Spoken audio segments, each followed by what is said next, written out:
Interestingly enough, could not speak right there. That's a matter of fact. But the thing what we were meaning to talk about was the fact the Utah Jazz haven't talked to Jordan Clarkson about an extension. Jordan Clarkson's been a phenomenal basketball player for this team, having a career year, being 20 point per game scorer. And I have reported on this contract negotiations all seasons A because I do enjoy covering the Jazz. The Jazz community is a very, very good community out here. You guys are very friendly. As someone who's not necessarily a Jazz fan, I started covering the Jazz about 3 seasons ago.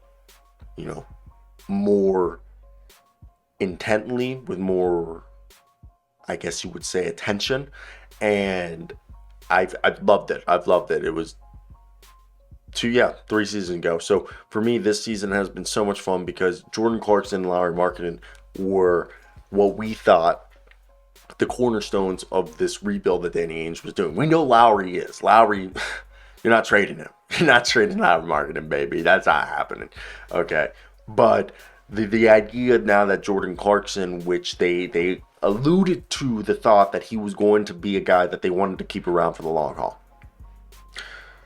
regardless of his age. They just, the locker room, the character, the leader that he is for this team is something that seemed like Will Hardy and Danny Ainge very much appreciated, very much weren't trying to take for granted. However, let me read you something that came out in the news today from Karlo Sacamos.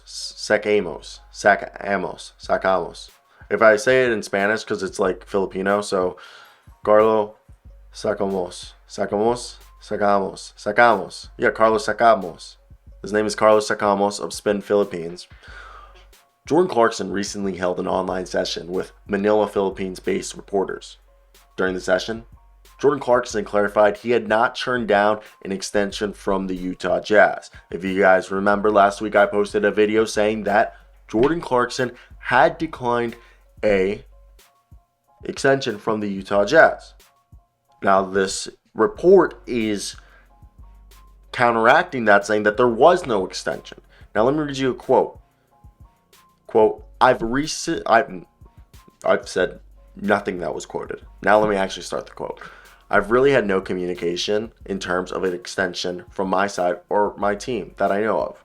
And if those talks are happening sometime soon, I would love to be here in Utah. Continue to play with my teammates further, said Clarkson.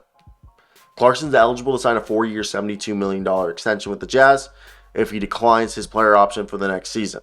The 8-year veteran could also opt out of the final season and become an unrestricted free agent this summer. He can also sign a 2-year, $36 million deal if he so desired.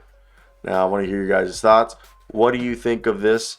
Do you think Jordan Clarkson is deserving of a deal? I do so believe, even if he's not a guy that you would arguably say is the future of this team, but even if you don't believe he's the future of this team, I think he's a guy that you definitely want to keep here, because even if you trade him in a year or two, it's better than letting him walk away for free. That's the big thing you have to understand in the NBA. Nobody likes losing somebody for free.